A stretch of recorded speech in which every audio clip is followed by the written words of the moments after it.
Morning. బాగున్నారా? ఏం చేస్తున్నారు?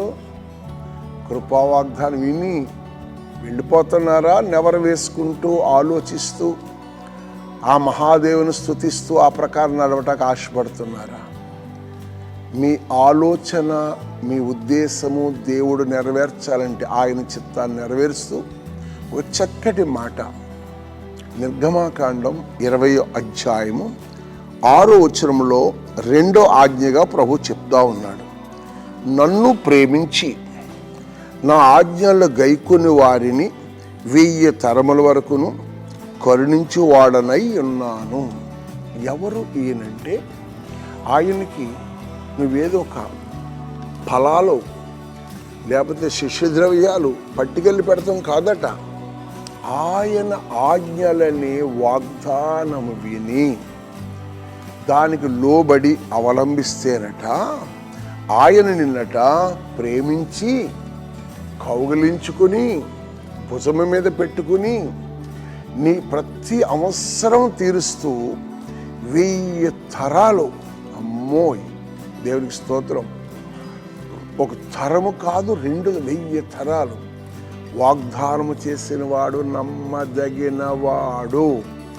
ఆయన మాట నమ్ముతున్నావా? ఎందుకు ఆలస్యం? లే, ఉన్న స్థలంలో మోకరించి యేసయ్యా నిన్ను ప్రేమిస్తున్నాను. ఏంటి ఆయన ప్రేమించటం అంటే? ఒక నమస్కారం పెడతామా? కాదు. ఆయన ఆజ్ఞలు, ఆయన ఆజ్ఞలో మొదటి మాట్లాడి తల్లిదండ్రులను సన్మానించేవాడు భూమి మీద దీర్ఘాయుష్మంతుడు. నీకు జన్మనిచ్చిన తల్లిదండ్రులను సన్మానించి గౌరవించాలి. నీ ఆత్మీయ తండ్రి నీవు గౌరవించాలి. ఇలా చేస్తూ ఉంటే పైనున్న మహానుభావుడు చూసి నీ ఆలోచన సఫలము చేసి నువ్వు చేసిన దానికి 100 రెట్లు ఆశీర్వాదంతో నీ పిల్లలు, నీ పొలంలో చేస్తున్న పనివారు, నీ ఇంటి దగ్గర నా కాపలా కాస్తున్న గోర్ఖ నిన్ను ప్రేమించి గౌరవిస్తారు. నా ప్రభు నిన్నేం చేస్తాడో తెలుసా? నిన్ను బట్టి నీ పిల్లలను, నీ పిల్లల పిల్లలను 1000 తరాల వరకునట ఈ కరుణాహస్తం తోడుగా వస్తుందట. కావాలా? లే, చేతులెత్తు, ఆయన ప్రార్థించు, ఆయన చిత్తాన్ని నెరవేర్చు.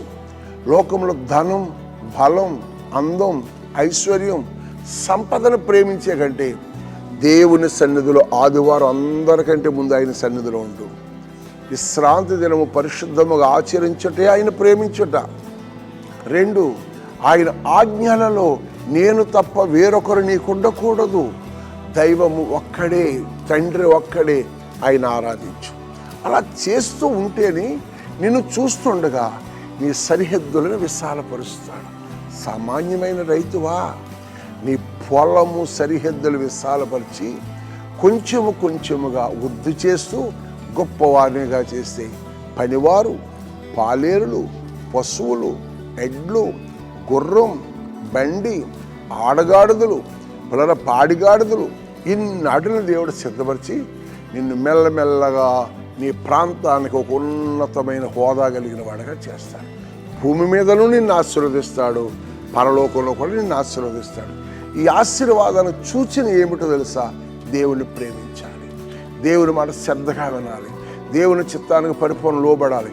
ఆదివారం ఆరాధనలో, వారిలో ఉపవాస ప్రార్థనలో, సహవాస కూడికలో నువ్వు ఉంటేనండి నీ కుటుంబమే ఒక సంఘముగా, నీ కుటుంబమే నీ ప్రాంతానికి లైట్ హౌస్గా, నీ కుటుంబమే ఒక సాక్షార్థముగా మారి నిన్ను బట్టి, నీకున్న ఆశీర్వాదాన్ని బట్టి అనేక మందికి వెలుగులోకి వస్తారు. ఈ కృపా వాగ్దానం ఏంటో నీవు ఉదయమే దేవుని వాక్యాన్ని ప్రేమిస్తూ దేవుని చిత్తాన్ని ప్రేమించు. నీకు 1000 తరాలు, అందులో నీవు, నీ పిల్లలు, నీ పిల్లల పిల్లలు, ఆ తర్వాత వారు, ఆ తర్వాత వారికి దేవుని యొక్క కాపుదల తోడుగా ఉండి ఈ కృపా వాగ్దానం వింటున్న నీవు నీ స్నేహితులకు కూడా షేర్ చేయండి, లింక్ పంపించండి. ప్రతి దినం ఈ కృపా వాగ్దానం విని విశ్వాసం పెంపొంది చేసుకోండి.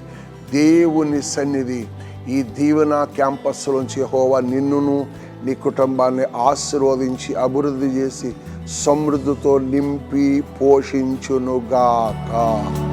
ఆమేన్.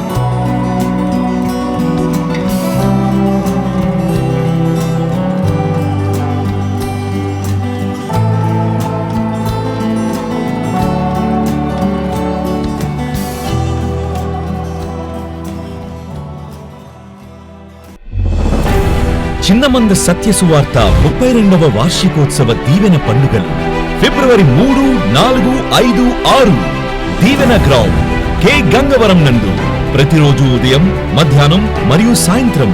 ముఖ్య ప్రసంగికులు పాస్టర్ జాన్ వెస్లీ గారు, Hosanna ministries Rajahmundry. Pastor Abraham గారు, Hosanna ministries Guntur. Pastor Varghese గారు, విజయవాడ. పాస్టర్ జాన్ బాబు గారు, చెన్నై. పాస్టర్ సునార్ జోసెఫ్ గారు, కేరళ. చిన్నమంద క్వైర్ వారిచే అభిషేక ఆరాధన. అభిషేకించబడిన దైవజనులచే ఆత్మీయ వర్తమానాలు మరియు మీ కొరకు ప్రత్యేక ప్రార్థనలు చేయబడును. ఉచిత భోజన వసతులు కలవు. రండి, మీ కుటుంబ సభ్యులుగా వచ్చి ఈ దీవెన పండుగల్లో పాల్గొని దైవ దీవెనలు పొందండి. ప్రేమతో ఆహ్వానించువారు పాస్టర్ సలాది జకరియా గారు. చిన్నమంద సత్య సువార్త దీవెన ground, Kotipalli road, K Gangavaram, doctor BR Ambedkar, Konaseema జిల్లా.